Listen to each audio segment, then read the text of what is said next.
नमस्कार, मैं श्रेया। शिक्षा की बात हर शनिवार के इस साप्ताहिक कार्यक्रम में आप सभी शिक्षक प्रेमियों का हार्दिक स्वागत करती हूँ। हर शनिवार की तरह एक बार फिर आप सभी शिक्षकों के द्वारा पूछे गए सवालों के साथ हमारे बीच मौजूद हैं शिक्षा विभाग के अपर मुख्य सचिव डॉक्टर एस सिद्धार्थ सर।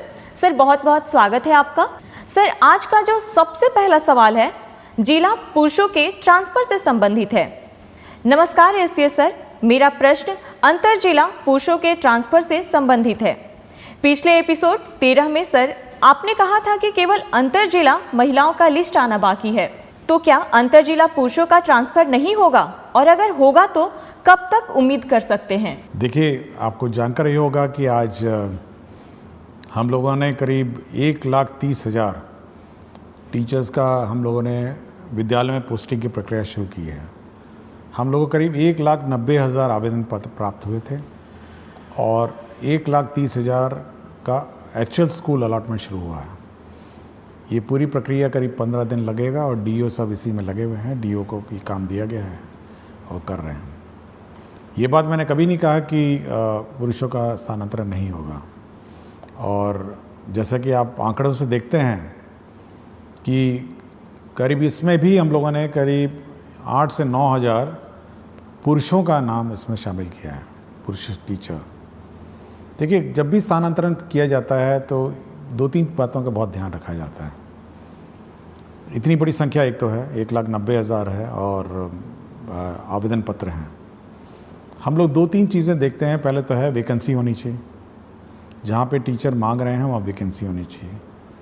और दूसरा ये देखते हैं कि जो हमारा इंटर डिस्ट्रिक्ट जो स्टूडेंट टीचर रेशो है, मतलब जो छात्र और टीचर अनुपात है, उसको भी हम लोग ध्यान देते हैं।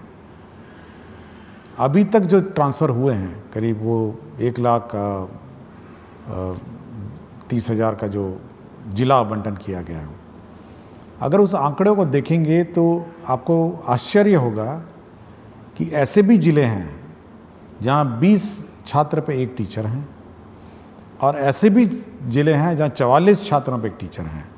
तो आप देखिएगा कि पूरे राज्य में कितना, मतलब इस अनुपात में भी अंतर आ गया है कि एक तरफ 20 छात्र पे एक टीचर हो गए, एक तरफ 44 छात्र में टीचर हो गए। भाई इस कारण से हुआ है क्योंकि जो टीचर उन ज़िलों में थे जहाँ पे 44 छात्र पर टीचर थे, वो सब ऐसे ज़िलों में चले गए हैं जहाँ पे पहले ही टीचर बहुत ज़्यादा थे। तो एक तो हम लोगों को ये मेंटेन करना पड़ता है। पूरे राज्य का औसतन है 30 छात्र पर टीचर हैं। तो हम लोग को ये नियंत्रण रखना पड़ता है कि ऐसा ना हो कि अचानक एक ज़िला ऐसा हो जहाँ पे 10 छात्र हो जाएंगे एक टीचर पे। और जैसे ही ये ट्रांसफर्स होते हैं, देखिए एक चीज़ आपको सभी को सोचना भी चाहिए कि जहाँ से टीचर हटते हैं वहाँ स्कूल बंद भी होने लग जाते हैं। मतलब क्योंकि टीचर की कमी हो जाती है, जहाँ पे 5 टीचर थे अब 2 टीचर हो जाएंगे, तो स्कूल भी बंद होने लगते हैं। तो एक और जहाँ पे टीचर्स की अपनी व्यक्तिगत समस्याएं हैं, वहाँ पे सभी को छात्रों की भी समस्याओं को समझना चाहिए। मतलब छात्र भी, मतलब जहाँ उसको 5 टीचर आज थे, जैसे ही वो टीचर स्थानांतरण होकर चले जाएंगे उसके बाद 2 टीचर बच जाएगा, और वही 5-6 क्लासेस जो हैं वो अब 2 टीचर पढ़ाएंगे। तो कितना कठिनाई छात्र को होगा। तो ये सब देखते हुए हम लोग करते हैं। फिर भी हम लोगों ने 1,30,000 टीचर्स अकोमोडेट किए हैं, और सबसे ज़्यादा जो हम लोग का प्रेशर है, जो सबसे ज़्यादा टीचर्स का स्थानांतरण का जो दबाव है, वो है पटना ज़िला में। और पटना ज़िला में इतना ज़्यादा दबाव है, ऐसा लगता है जैसे, मतलब एक अनुमान हम कहेंगे कि 15,000 टीचर जो हैं और पटना की तरफ जिला का ऑप्शन दे चुके हैं। तो इतनी बड़ी संख्या में जैसे ही 15,000 टीचर हम लोग अकोमोडेट करने की कोशिश करते हैं, तो आप अनुमान लगा सकते हैं कि मतलब स्टूडेंट और टीचर रेशो पूरे राज्य का कितना मतलब अजीब हो जाएगा। तो हम लोग कोशिश कर रहे हैं। हम लोग जहाँ जहाँ पुरुषों ने मांगा, जहाँ पर वैकेंसीज थी, जहाँ जहाँ टीचर्स कम थे, हम लोगों ने वहाँ ज़िलों में पुरुषों को भी हम लोगों ने अकोमोडेट किया। अभी उनके इनबॉक्स में दिख नहीं रहा होगा, 1-2 दिन में वो भी पुरुषों में भी दिख जाएगा। तो धीरे धीरे जैसे जैसे वैकेंसीज आती जाएंगी या हम लोग को दिखने लग जाएंगी, हम लोग करेंगे। तो मैंने कभी ये नहीं कहा कि पुरुषों का नहीं करेंगे, हम केवल यही एक कंस्ट्रेंट है कि हम लोग शिक्षक छात्र अनुपात देखते हैं और वैकेंसी देखते हैं, और जैसे जैसे होगा होगा। लेकिन टीचर्स को भी समझना चाहिए कि छात्रों पर क्या गुजरती है और कितना कष्ट हमारे छात्रों पर होता है। सर, अगला सवाल है, आदरणीय अपर मुख्य सचिव, शिक्षा विभाग पटना बिहार, ज्ञातव्य है कि आपके द्वारा गठित समिति के निर्देशानुसार पिछले अप्रैल माह में लगभग 17,000 के आसपास शिक्षकों के स्थानांतरण हेतु जिला आवंटित कर दिया गया है, परंतु विद्यालय आवंटन की प्रक्रिया अभी भी अपूर्णता की ओर है। महोदय, अनेकानेक शिक्षक व शिक्षिका के पुत्र व पुत्री का नामांकन नए सत्र में नए विद्यालय में होने हैं। विद्यालय आवंटन की प्रतीक्षा में टकटकी लगाए बैठे अनेक शिक्षक व शिक्षिका अपने पुत्र पुत्री और प्रतिपाल्य का नामांकन नहीं करा पा रहे हैं। महोदय से विनम्रता पूर्वक अनुरोध है कि जिन शिक्षक व शिक्षिका का जिला आवंटन हो चुका है उन्हें यथाशीघ्र विद्यालय आवंटित कराने की महती कृपा करें। आपका ही अपना सेवक। देखिए, ये ज़रूर है कि थोड़ा विलम्ब हुआ है सभी को अपना विद्यालय अलॉटमेंट का, लेकिन मैं चाहूँगा कि सभी शिक्षकों को इसकी प्रक्रिया की भी थोड़ी जानकारी देना चाहता हूँ कि किस प्रकार कितना कठिन होता है ये स्कूल आवंटन का प्रक्रिया। देखिए, अगर कोई नया टीचर आता है, जैसे TRE 3 आपने देखा होगा, हम लोगों ने प्रखंड मांगा और सबको अलॉट कर दिया। ये बहुत सिंपल प्रक्रिया है कि नया टीचर आया और उसको स्कूल में। लेकिन यदि कोई TRE 1 और TRE 2 जिसको पूर्व में पहले ही स्कूल आवंटित है और वो ऑलरेडी पदस्थापित है, स्कूल में संचालित है, उसका ट्रांसफ़र सबसे डिफ़िकल्ट काम है, क्योंकि उसको उस स्कूल से हटाना है, दूसरे स्कूल में ले जाना है, और 38 जिलों से टीचरों को चलना है, मतलब शिफ्ट होना है, और 38 जिलों में पोस्टिंग करना है। मतलब आप अगर उस शीट को देखेंगे, जब शीट देखते हैं तो बिल्कुल भयावह दिखता है कि 1,90,000 टीचर जो पूर्व में किसी व्यवस्था से पोस्टेड थे और अपने अपने ज़िलों में पोस्टेड थे, कोई भी ऑर्डर से, जिस भी ऑर्डर से हो, रैंडम कर दिया गया हो या अन्य है, उस पूरी व्यवस्था को जब हम लोग फिर एक बार रिकैलकुलेट करते हैं और ऑप्शन के हिसाब से 1,90,000 अभ्यावेदन में से हम लोग करीब 1,30,000 हम लोग निकाल पाए हैं। 1,30,000 का मतलब ये है कि 1,30,000 टीचर इधर से उधर जा रहे हैं, मतलब स्कूल से दूसरे स्कूल जा रहे हैं, ये टीचर उधर से उधर जा रहा है। तो इतनी कॉम्प्लिकेटेड जो प्रक्रिया है, और उसमें ये भी देखना है कि जो टीचर जब जा रहा है तो उसका रिप्लेसमेंट दूसरा टीचर कर रहा है नहीं कर रहा है। पता चला मैथ्स का टीचर चला गया एक स्कूल छोड़ के, दूसरा मैथ्स का टीचर पहुंचा नहीं, या फिर प्राइमरी में 5 टीचर में थे, 3 टीचर चले गए, पता चला 3 टीचर रिप्लेस नहीं हुए। तो एक किसी स्थापित व्यवस्था जिसमें पहले से ही किसी व्यवस्था में पोस्टिंग TRE 1 TRE 2 हो गया हो या अन्य जो पोस्टिंग हो गया हो, उस पूरे पोस्टिंग व्यवस्था को फिर से अभ्यावेदन के हिसाब से मतलब उनके प्लेस ऑफ पोस्टिंग को परिवर्तित करने में बहुत मेहनत लगता है, और ये केवल एक सॉफ्टवेयर के माध्यम से ही हो सकता है कि लोग अपना करेंगे।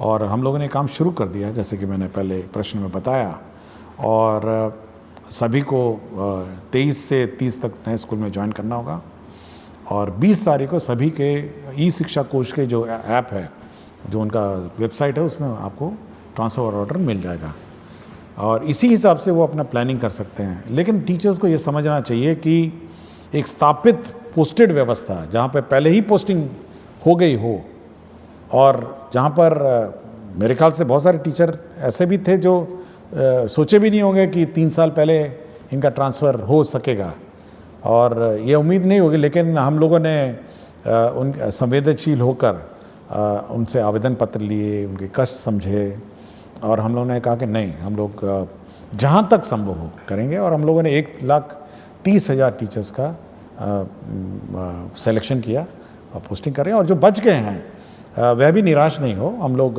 बाद में अब फिर रिकैलकुलेट करेंगे, जब सब टीचर्स पोस्टेड होंगे एक बार रिकैलकुलेट करेंगे और फिर इसका फिर वो पोस्टिंग का फिर हम लोग प्रक्रिया आरंभ करेंगे।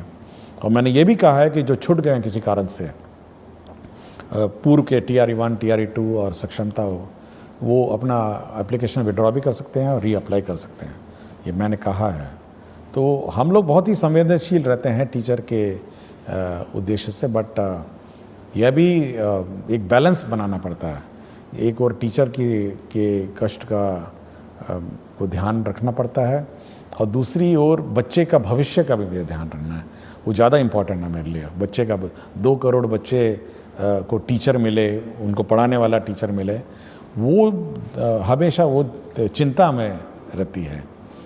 टीचर का ट्रांसफ़र बड़ा आसान काम है, लेकिन बच्चे को एक शिक्षक देना ये बड़ा डिफ़िकल्ट काम है। तो ये बैलेंस बनाकर हम लोग चलते हैं, इसलिए टीचरों को निराश नहीं होना चाहिए। सरकार संवेदनशील है और मैं चाहूँगा कि वो लोग सभी टीचर्स नए पदस्थापन स्थान पे जब जाएंगे तो नए बच्चों को पढ़ाएंगे और उनका भविष्य देखेंगे।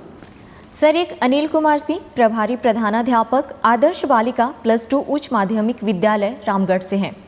कहते हैं, एसीए सर को सादर प्रणाम। आपका व्यक्तित्व संवेदनशीलता और शिक्षा में सुधार के प्रति आग्रह प्रेरित एवं प्रभावित करता है। सर, मेरे 2 सवालों में प्रथम सवाल है कि क्या विद्यार्थियों को DBT के माध्यम से राशि उपलब्ध कराकर बाजार से किताबों की खरीद की व्यवस्था की जा सकती है?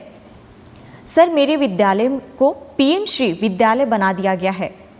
दूसरा प्रश्न इसी से संबंधित है कि विभाग PM श्री विद्यालयों की व्यवस्था के संदर्भ में विभाग क्या सोच रखती है? देखिए, पहले किताबें छपती थी और विलम्ब होता था, और ऐसे भी हुआ कि सत्र शुरू हो गया, नवंबर में जाके किताबें में मिली हैं कुछ सालों में। लेकिन फिर सरकार ने सोचा कि चलिए DBT कर देते हैं। देखिए, DBT में एक बहुत बड़ी समस्या है। एक तो किताबें मिलना बाज़ार में, और समय पे इतनी सारी किताबें मिलना, मतलब आप समझ सकते हैं 2 करोड़ बच्चे हैं और बच्चों को किताब नहीं मिली, बाज़ार में भी किताब उपलब्ध नहीं हुई, पब्लिशर्स ने प्रिंट नहीं किया और बड़ी ख़राब किस्म की क्वालिटी की किताब मिली। ऐसे भी हुआ कि बच्चे पुरानी किताबें इधर उधर से बोरो करके लिए। लेकिन अब ये व्यवस्था है कि किताबों की छपना की प्रक्रिया जो है वो परिवर्तित हो गई है। आप देखेंगे, हम लोगों ने अब कल ही मेरी समीक्षा हुई और हम लोगों ने 1 अप्रैल 2025 में जो किताबें दी जानी हैं उसकी छपाई पर निर्णय अब कल ही हम लोगों ने ले लिया कि कल हम लोगों ने कहा कि नहीं, एक प्रक्रिया आरंभ की जाए और वो 1 अप्रैल 2026 में बंटनी है। तो आप सोच सकते हैं कि कितना लंबा प्लानिंग इसका होता है, ताकि हम लोग का ये है उद्देश्य है कि सत्र शुरू होने से पहले, मतलब 1 अप्रैल जो स्कूल क्लास शुरू होगी उससे पहले कम से कम 1 महीने पहले किताबें पहुंच जाए। और इस बार चुनाव भी है बीच में, तो इसलिए हम लोगों ने जल्दी शुरू किया है कि किसी प्रकार का व्यवधान ना हो, समय पे किताबें छप जाएं, ताकि 1 अप्रैल 2026 में ये किताबें, नई किताबें मिल जाएं। और साथ ही साथ जो किताबों में परिवर्तन भी करना है, रिवीजन हर साल होता है, तो इस साल किताबों का रिवीजन भी शुरू हो गया है और करीब हम लोग को लगता है कि सितंबर 1 से किताबें एक्चुअली प्रिंटिंग शुरू हो जाएगी और किताबें पहुंचने लग जाएंगी स्कूल में करीब जनवरी, फरवरी, मार्च में। तो समय पे आपको किताब मिल जाएंगी। इसलिए DBT पर ज़्यादा हम लोग जोर नहीं देते हैं कि समय पे किताब जब मिल ही रही है तो मेरे ख्याल से शिक्षकों, विद्यार्थियों को कठिनाई नहीं होगी। दूसरा, उन्होंने कहा PM श्री। ये PM श्री जो विद्यालय हैं ये भारत सरकार की सेंट्रली स्पॉन्सर्ड स्कीम है और इसके अंतर्गत जो स्कूल हैं उसको एक आदर्श स्कूल बनाना है। उसके बिल्डिंग कंप्लीट होने हैं, साथ ही इंफ्रास्ट्रक्चर का कंप्लीट होना है, इसके लेबॉर्ट्रीज कंप्लीट होने हैं, साथ ही साथ उसके म्यूज़िक, स्पोर्ट्स, सारे मतलब सभी उसके आयाम उसका कंप्लीट करने हैं। और साथ ही साथ टीचर का प्रशिक्षण है और उसका जो सॉफ्ट स्किल्स हैं स्कूल में सभी देना है। तो एक परिपूर्ण, मतलब full complete school in all respect, वो बनाने का उद्देश्य है और मेरे ख्याल से ये बहुत ही अच्छी योजना है PM श्री। हम लोग तो चाहेंगे कि और ज़्यादा हो, बट हम लोग कोशिश कर रहे हैं कि भारत सरकार और सैंक्शन करे। लेकिन इस साल काफ़ी संख्या में पीएम श्री स्कूल सैंक्शन हुए हैं और इसका इम्प्लीमेंटेशन उन्होंने शुरू कर दिया। अगला सवाल डॉक्टर संतोष कुमार राणा एवं समस्त विख्यातागण डायट रामबाग मुजफ्फरपुर से। कहते हैं, महोदय सादर नमस्कार। हम डायट रामबाग मुजफ्फरपुर के विख्यातागण यह जानना चाहते हैं कि जब हमने सेवा पुष्टि हेतु सभी आवश्यक दस्तावेज समय पर जमा कर दिए हैं, विभागीय प्रक्रियाओं का पूर्ण पालन किया है तथा निरंतर निष्ठा व कर्तव्य परायणता के साथ शैक्षिक कार्यों का निर्वहन करते आ रहे हैं, तो क्या विभाग अब हमारी सेवा पुष्टि की प्रक्रिया जो विगत 5 वर्षों से लंबित है को शीघ्रता से पूर्ण करने हेतु आवश्यक और प्रभावी कार्रवाई करेगा? आपकी सकारात्मक एवं शीघ्र पहल की हम अपेक्षा करते हैं। देखिए, ये बड़ा दुखद बात है कि 5 साल हो गए हैं और सेवा संपुष्ट नहीं हुई है। तो जिसने भी विलंब किया उस पर तो कार्रवाई होगी और मैं चाहूँगा कि अगला 1 सप्ताह में इनका समाधान हो जाए। और हम लोग का हमेशा ये रहा है कि जो सेवा पुष्ट है, सेवा संपुष्टि है, अगर कागजात सभी पूरे हो गए होंगे तो संपुष्टि समय पे हो, ऐसे विलम्ब नहीं हो। और विलम्ब होगा तो संबंधित पदाधिकारी या कर्मचारी जो भी होगा उस पर कार्रवाई होगी। तो कार्रवाई तो होगी, लेकिन काम भी हो जाना चाहिए और 1 सप्ताह में इसको हम लोग करवा देंगे। अगला सवाल अनिल कुमार पांडे, माध्यमिक शिक्षक, उत्क्रमित माध्यमिक विद्यालय धुरलक समस्तीपुर से। माध्यमिक स्तर के गणित विषय को सुलभ व सरल बनाने की भविष्य में विभाग की कोई योजना है? जैसे गणित विषय के शिक्षकों का विशेष प्रशिक्षण, अभ्यास पुस्तिका का विभाग द्वारा बच्चों के लिए उपलब्धता, आधुनिक तकनीक के उपयोग की संभाव्यता या अन्य? देखिए, मैथ्स बहुत इम्पॉर्टेंट सब्जेक्ट है और मैं पिछले बहुत सारे एपिसोड में मैंने कहा है। हम लोगों ने पिछले बार 100 दिन वाला कैंपेन भी चलाया था कि 100 दिन केवल मैथ्स और रीडिंग की क्लासेस, पहले क्लास और दूसरी रहेगी। हम लोगों ने FLN भी हम लोगों ने डेवलपमेंट प्रोसेस किया, बहुत सारे FLN किट्स भी डेवलप हुए। और हम लोग का है कि मैथ्स जैसे सब्जेक्ट है, बहुतों को कठिन भी लगता होगा, लेकिन FLN किट के माध्यम से उसको सरल बनाया जा सकता है और लर्निंग भी ईजी बनाई जा सकती है। और मैं पिछली बार जब ACRT में एग्जीबिशन में गया था तो बहुत अच्छे इनोवेटिव FLN किट्स भी थे जो मैथ्स से संबंधित थे, केवल मैथ्स से संबंधित थे। और मैं चाहूँगा ACRT इसको प्रचार प्रसार करे और टीचर्स का ट्रेनिंग दे, और टीचर्स के ट्रेनिंग में कम से कम ये FLN किट्स कैसे मैथ्स पढ़ाए जाएं इस पर विशेष ध्यान दें। और साथ ही साथ SCRT में भी हम लोग इस बार जो टीचर्स ट्रेनिंग का जिस साल का सत्र है उसमें FLN और मैथ्स और रीडिंग एबिलिटीज़ बच्चों में कैसे डेवलप की जाए इस पर ट्रेनिंग पे हम लोग जोर देंगे। सर, अगला सवाल भूपेंद्र कुमार त्रिपाठी, मध्य विद्यालय कर्मा, गुरारू गया, BPSC TRE 2 द्वारा चयनित गणित विज्ञान का शिक्षक है। महोदय, आपका ये हर शनिवार का संवाद करना काफ़ी सराहनीय है और हमें आपसे जुड़ने और आपको सुनने का मौका मिलता है, जिससे पूरा शिक्षक समाज काफ़ी लाभान्वित होता है।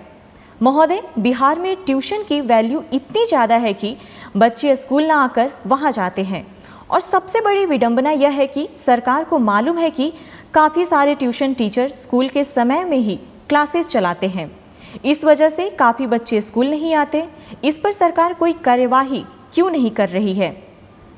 मैं पिछले साल से अब तक कई बार गांव में जाकर और पेरेंट्स टीचर मीटिंग करके लोगों को समझा चुका हूं, परंतु अभी भी बहुत सारे बच्चे रेगुलर स्कूल नहीं आते हैं। इसके लिए सरकार क्या कदम उठाएगी?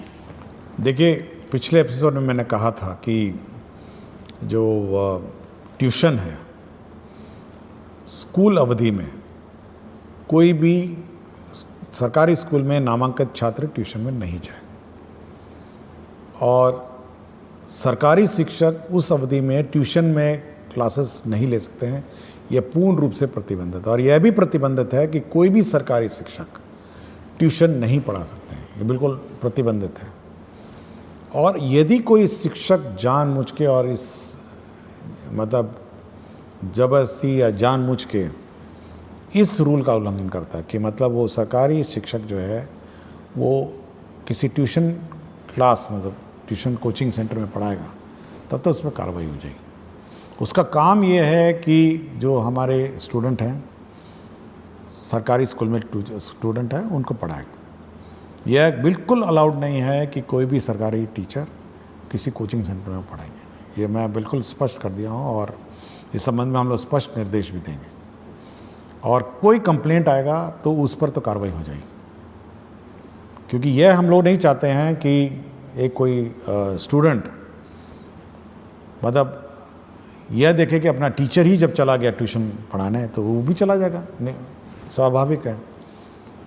तो यह पब्लिक को भी अलर्ट होना है और बाकी टीचर्स को भी अलर्ट होना है कि किसी भी परिस्थिति में सरकारी शिक्षक ट्यूशन नहीं पढ़ाएंगे और सरकारी स्कूल में जो नामांकित छात्र हैं वह ट्यूशन सेंटर में नहीं जाएंगे ट्यूशन अवधि में, मतलब सॉरी, जो स्कूल अवधि में। स्कूल का अवधि के बाद वो अपना ट्यूशन जहाँ लेना लें और प्राइवेट टीचर अपना जो पढ़ाना पढ़ाएं, वो हमको कोई आपत्ति नहीं। लेकिन ये बिल्कुल बहुत ही स्पष्ट है। और हम लोग biometric attendance, photo based attendance शुरू करने वाले हैं स्टूडेंट्स का भी।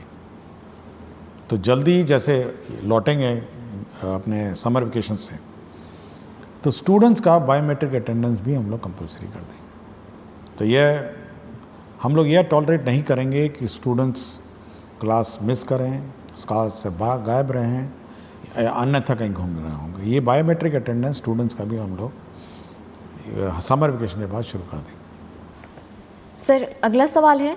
नमस्कार एससीएस सर, मैं राशिद आलम यूएमएस भीमाइन खैरा जमुई में उर्दू टीचर के रूप में कार्यरत हूँ। सर, मेरे स्कूल में उर्दू के स्टूडेंट हैं, उर्दू में पढ़ाई भी होती है, लेकिन एग्ज़ाम के क्वेश्चन पेपर उर्दू सब्जेक्ट का नहीं आता है। मजबूरन संस्कृत सब्जेक्ट का एग्ज़ाम लेना पड़ता है। कृपया इसका सॉल्यूशन कीजिए। नहीं, ये बिल्कुल गलत है और मैं ये चेक करूँगा कि उर्दू का पेपर क्यों नहीं गया। उर्दू का अगर पढ़ाया जाता है तो उर्दू का पेपर जाना चाहिए, संस्कृत का पढ़ाया जाता है तो संस्कृत जाना चाहिए। ये बिल्कुल गलत है कि उर्दू पढ़ के संस्कृत लिखेगा या संस्कृत पढ़ के उर्दू का, नहीं, ये गलत, बिल्कुल गलत। और जहाँ पर भी लापरवाही हुई है मैं इसको चेक करूँ। सर, अगला सवाल नरेश कुमार निराला जिलाधिकारी से पुरस्कृत विशिष्ट शिक्षक आदर्श प्राथमिक विद्यालय केवला से। कहते हैं, जी नमस्कार सर, शिक्षा की बात शनिवार मेरा प्रश्न है कि वर्ष 2007 में हजारों नवसृजित प्राथमिक विद्यालय खोला गया और सैकड़ों प्राथमिक को उत्क्रमित कर मध्य विद्यालय बनाया गया, जो काफ़ी सराहनीय कार्य रहा। अभी भी बहुत से ऐसे पंचायत हैं जहां नवसृजित प्राथमिक विद्यालय खोलने की अति आवश्यकता है और ऐसे कुछ प्राथमिक विद्यालय भी हैं जिसे उत्क्रमित कर मध्य विद्यालय बनाने की ज़रूरत है। कई ऐसे उच्च माध्यमिक विद्यालय 7 वर्ष पूर्व बनकर तैयार है, लेकिन अभी भी उस भवन में कक्षाएं संचालित नहीं हो रही है। जैसे सुपौल जिला के छातापुर प्रखंड के उत्क्रमित उच्च माध्यमिक +2 विद्यालय भीमपुर का 3 मंजिला भवन, जो लगभग 7 वर्ष पूर्व बनकर तैयार है, लेकिन आज भी उसमें पढ़ाई नहीं हो रही है। सरकार और विभाग नए प्राइमरी स्कूल खोलने और कुछ प्राइमरी स्कूल को मध्य विद्यालय में उत्क्रमित करने और भवन बने उच्च माध्यमिक विद्यालय में कक्षा संचालित करने पर क्या विचार रखती है? देखिए, जो स्कूल की बात कर रहे हैं जहाँ बिल्डिंग बन के तैयार है और संचालित नहीं हुआ, मैंने डीओ से बात की और डीओ ने कहा कि क्योंकि जिस कारण से जब हेडमास्टर को आदेश दिया गया था उसने वहाँ अपना स्कूल शिफ्ट नहीं किया, जिसके कारण से डीओ पे जो हेडमास्टर है उस पर कार्रवाई भी हुई। और मेरा बिल्कुल स्पष्ट है, जो डीओ ने कहा कि वहाँ पे पानी जमता है या रोड का कोई इश्यूज़ है, उसने बहुत सारे कारण बताए, तो मैंने उसको स्पष्ट कहा है कि सोमवार से स्कूल शुरू हो जाना चाहिए और सोमवार से क्लास का संचालन स्कूल में हो जाना चाहिए। मैंने बिल्कुल स्पष्ट कहा है और अगर नहीं होगा तो मैं डीओ पे कार्रवाई कर दूँगा। तो ये बिल्कुल स्पष्ट है कि अगर स्कूल बनकर तैयार होगा तो शुरू हो जाना चाहिए और क्लास से शुरू हो जानी चाहिए। कोई कारण नहीं होना चाहिए कि वहाँ स्कूल नहीं हो। दूसरा है कि हम लोग अभी भी बहुत सारे कहीं जगह दिखते हैं कि प्राइमरी स्कूल का अभाव है। अभी हाल ही में मैं नवादा गया था, तो जो कोडरमा का बॉर्डर है, ज़िले हैं पहाड़ों पे, कुछ लोग वहाँ से आए थे और वो अपने गांव में प्राइमरी स्कूल की मांग कर रहे थे कि भाई हमारे यहाँ स्कूल होना चाहिए। तो ऐसे सब क्षेत्र जहाँ पे प्राइमरी स्कूल पहाड़ी इलाके हैं और जहाँ पे 1 किलोमीटर से कम दूरी वाले क्षेत्र हैं, तो हम लोग उस जितने भी ऐसे रिमोट लोकेशंस हैं और जहाँ पर प्राइमरी स्कूल नहीं है, तो जो सरकारी नॉर्म है, हम लोग का सरकारी नॉर्म है और हम लोग का सरकार का लक्ष्य है कि प्राइमरी स्कूल्स हों, और जहाँ पर भी बच्चे ज़्यादा हैं या हर पंचायत में हम लोगों ने ऑलरेडी हाई स्कूल में उत्क्रमित कर दिया है, और कोशिश करेंगे कि प्राइमरी स्कूल को भी हम लोग कम से कम मिडिल स्कूल में उत्क्रमित करेंगे। सर अगला सवाल कहते हैं, मेरा नाम संतोष कुमार, ग्राम पोस्ट सरौनी कला, थाना बिहारीगंज, प्रखंड ग्वालापारा, मधेपुरा जिला से हूँ। शिक्षा के क्षेत्र में किए गए आपके उत्कृष्ट कार्य को सादर प्रणाम सर जी। जब से बिहार में शिक्षा का पद आप और के पाठक सर जी संभाले हैं, तब से बिहार में शिक्षा के क्षेत्र में काफ़ी सुधार हुआ है। मुझे आप पर बहुत गर्व है सर जी।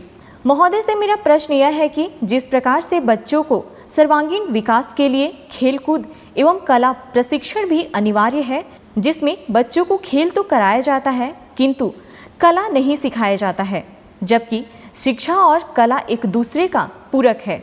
इस प्रकार सर जी से मेरा इच्छा यह है कि जून महीने में जो ग्रीष्मकालीन 20 रोज विद्यालय बंद रहेंगे, तो उस बीच में बेरोजगार कलाकार के द्वारा कला प्रशिक्षण, चित्रकला, मूर्तिकला, हस्तशिल्प, पेपर क्राफ्ट दिया जाए, तो बच्चों चिलचिलाते धूप से बचे रहेंगे और कला भी सीखेंगे। एक बार फिर आप मुख्य सचिव डॉक्टर एस सिद्धार्थ सर जी से सादर प्रार्थना है कि बेरोजगार कलाकार को कुछ मानदेय पर ग्रीष्मावकाश विद्यालय में कला प्रशिक्षण शुरू करने की कृपा की जाए। पूरा ईमानदारी के साथ प्रशिक्षण देंगे। इस मानदेय से हम जैसे गरीब कलाकार की आगे पढ़ाई जारी रह सके। मेरे घर की जिम्मेदारी मेरे ऊपर है। मेरे पिताजी पैर से विकलांग हैं। मेरा इच्छा है कि हम ललित कला शिक्षक बने। नहीं, सुझाव तो बहुत अच्छा है, और स्कूलों में संपर्क कैंप, टीचर्स तो सब छुट्टी पे चले जाएंगे, और जैसे कि मैंने कहा कि सभी लोग अपना ग्रीष्म अवकाश में जाएंगे, लेकिन इस प्रकार के जो स्थानीय लोकल कलाकार हैं समर कैंप्स ज़रूर चला सकते हैं गांव में। और हम लोग कुछ प्लान आउट करते हैं कि हम लोगों ने कुछ NGOs को भी कहा है समर कैंप्स चलाने को, और एक व्यवस्था विकसित करते हैं कि बाकी गांव में भी कला, म्यूज़िक, डांस और स्पोर्ट्स का समर कैंप्स चले, और आर्ट और क्राफ्ट का भी कुछ कोशिश करते हैं। लेकिन आइडिया अच्छा है और सुझाव अच्छा है, इस पर मैं कुछ वर्कआउट करता हूँ। एक सवाल है सर, नमस्ते। मैं शशिकांत कुमार, प्राथमिक विद्यालय ताती टोला, बभन गामा, जिला खगड़िया से में 2014 से शिक्षक के रूप में कार्यरत हूँ। मुझे समाज सेवा करना अच्छा लगता है। सरकार के द्वारा किसी प्रकार की योजना सरजमी तक लाना एक कठिन परिश्रम है। बदलते समय में हर व्यक्ति अपने निजी स्वार्थ के कारण सरकार के द्वारा महत्वाकांक्षी योजना को लोगों तक नहीं पहुंचा पाते हैं। सर, अब मैं राष्ट्रीय शिक्षा नीति 2020 में प्रथम कक्षा से नीचे 2 कक्षा का संचालन करने की चर्चा है, जिसमें आंगनबाड़ी प्रत्येक वार्ड में संचालित किया जाता है, और आंगनबाड़ी में 2 महिला स्टाफ सेविका और सहायिका होते हैं। छोटे बच्चों का प्रथम स्कूल आंगनबाड़ी ही होते हैं, परंतु मध्यम वर्ग के बच्चे प्ले स्कूल जाते हैं। आंगनबाड़ी में 2 महिला स्टाफ, सेविका और सहायिका का कार्य।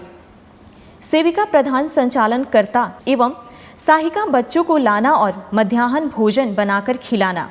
सेविका द्वारा 16 से 20 पंजी का संधारण करना होता है। स्टाफ उपस्थिति पंजी, अन्नप्राशन पंजी, गोद भराई पंजी, भंडार पंजी, टीकाकरण पंजी, सामाजिक बैठक पंजी, दूध वितरण पंजी, राशन वितरण पंजी, बालवाड़ी बच्चा उपस्थिति पंजी, विवाह पंजी, विवाह, मृत्यु एवं जन्म पंजी, महिला मंडल बैठक पंजी, सर्वे पंजी, निरीक्षण पंजी, वजन पंजी, मुख्यमंत्री कल्याण कन्या उत्थान योजना पंजी, प्रधानमंत्री मातृ वंदना योजना पंजी, जिसमें सेविका क्या क्या करे। सरकार की शिक्षा और पहल में जन्म के बाद 3 से 6 साल में के बच्चों को बालवाड़ी में शिक्षा दी जाती है, जिसमें शैक्षणिक गतिविधि के लिए स्टाफ की कमी है।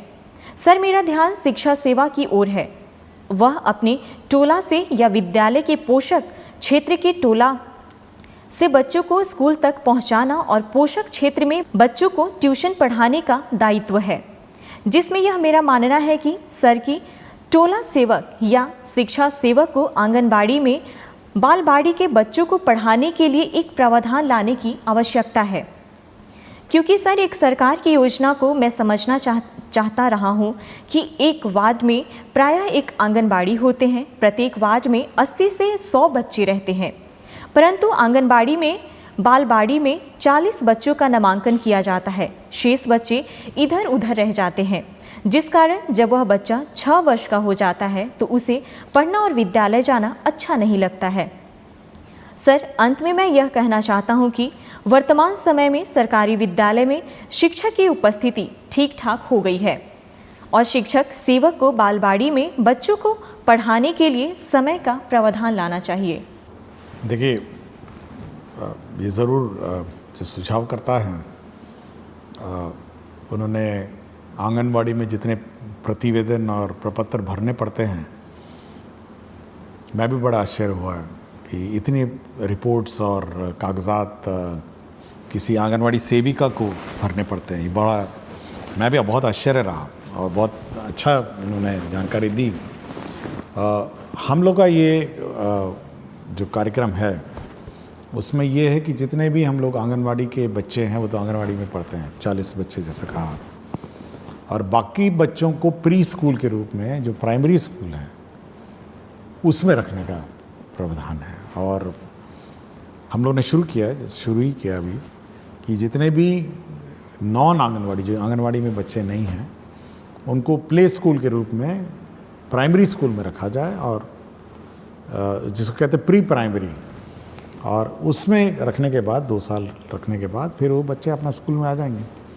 तो ये व्यवस्था करने के लिए हम लोगों ने कार्यक्रम बनाया और ऑलरेडी हम लोग बहुत स्कूल में शुरू कर चुके हैं, और मैं ज़रूर इसका रिव्यू करूँगा कि सभी प्राइमरी स्कूल्स में प्री प्राइमरी क्लासेस भी हों जहाँ पे ये सब बच्चे रहें, और साथ ही साथ आंगनवाड़ी में तो है ही हैं बच्चे, तो ये रिव्यू करूँगा। और ये अच्छा सुझाव था कि जो टोला सेवक हैं, तालीमी मरकज़ हैं और अन्य जो साधन सेवी सब हैं, तो ये सब इसमें सहयोग कर सकेंगे, और बच्चे कम से कम प्राइमरी स्कूल से पहले 2 साल पहले ही स्कूल में कम से कम 1 घंटा आएँ और बैठें और जाएँ। ये व्यवस्था हम लोग लागू करें।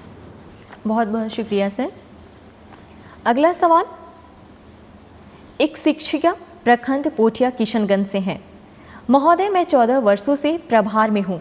आए दिन बच्चों की उपस्थिति बढ़ाने के लिए नए नवाचार करती रहती हूँ, परंतु सहायक शिक्षकों द्वारा विद्यालय में कभी उपस्थिति को लेकर गंभीरता नहीं दिखाई देती है। क्या बच्चों के उपस्थिति की जिम्मेदार केवल प्रधान शिक्षकों की है? क्या ड्रॉप आउट हुए बच्चों को विद्यालय से जोड़ने में वर्ग शिक्षकों की कोई भूमिका नहीं? देखिए, जैसे कि कहा है कि हम लोगों ने हर क्लास के लिए क्लास टीचर अपॉइंट करने को कहा है, और उस क्लास टीचर की जवाबदेही है कि उसके जो बच्चे हैं वो सभी स्कूल आएँ और मॉनिटर उसको करना है। ये प्रधान अध्यापक का काम नहीं। प्रधान अध्यापक का काम है कि भाई वो इकट्ठा करेंगे आंकड़े, लेकिन हर क्लास का अपना इंडिविजुअल क्लास टीचर है और उसको मॉनिटर करना है कि कौन बच्चा आया, कौन बच्चा नहीं आया, और ये उसका काम है। ये नहीं कह सकता कि भाई प्रधान अध्यापक जाने कि कौन सा बच्चा आ रहा है, जा रहा है। ये हर क्लास टीचर, हर क्लास का टीचर को है। और यह भी हम लोगों ने कहा है कि उसी का काम है मिड डे मील उसको खिलाना, उसी का काम है कि वो मिड डे मील खाया नहीं खाया, अटेंडेंस चेक करना, अटेंडेंस दस्तखत करना, तो सारा काम उसी का है। तो हर क्लास का क्लास टीचर को अपनी जवाबदेही निर्धारित है और उसकी रिस्पॉन्सिबिलिटी। अगला सवाल सर, मैं सुहानी कुमारी वर्ग 7वीं कन्या मध्य विद्यालय अमला टोला में पढ़ती हूँ, लेकिन मुझे अभी तक पुस्तक नहीं मिला है। अब तो कुछ दिनों में गर्मी की छुट्टी होने वाली है। समझ नहीं आ रहा है कि बच्चे बिना पुस्तक के कैसे पढ़ेंगे। सिद्धार्थ सर से मेरी विनती है कि हम बच्चों को जल्द से जल्द पुस्तक प्राप्त करवाएं। देखिए, मुझे जब प्रश्न आया था तो मैंने टेक्स्ट बुक कॉर्पोरेशन में बात की और डीओ पटना से भी बात की, और देखिए समय पे किताब हम लोगों को उपलब्ध कराना था, क्यों नहीं हुआ ये मैं एक बार चेक करूँगा। लेकिन जहाँ तक आवेदिका का है तो ये मंडे को ये किताब इनको मिल जाएगी। लेकिन ये रिव्यू करूँगा कि समर वेकेशन से पहले कम से कम सारे बच्चों को किताब मिल जाए, ताकि समर वेकेशन में जो भी जिसको समय मिले अपना बैठ के अपना पढ़े। और ये घटना होनी नहीं चाहिए थी, बट मंडे को इसको किताब मिल जाएगी। लेकिन कोशिश करेंगे कि अब ये डिले नहीं हो। सर आज का आखिरी सवाल, सर लाइब्रेरियन की वैकेंसी कब तक आएगी? कृपया इस पर संज्ञान लें, आपकी विश्वासी। हम लोग अभी कैलकुलेशन कर रहे हैं, इस पर हम लोग देख रहे हैं कि क्या वैकेंसीज हैं और क्या है। एक बार देख लेंगे, उसके बाद इस पर निर्णय करेंगे। बहुत बहुत धन्यवाद सर। अगले सप्ताह फिर से मुलाकात होगी शिक्षा की बात हर शनिवार के साथ।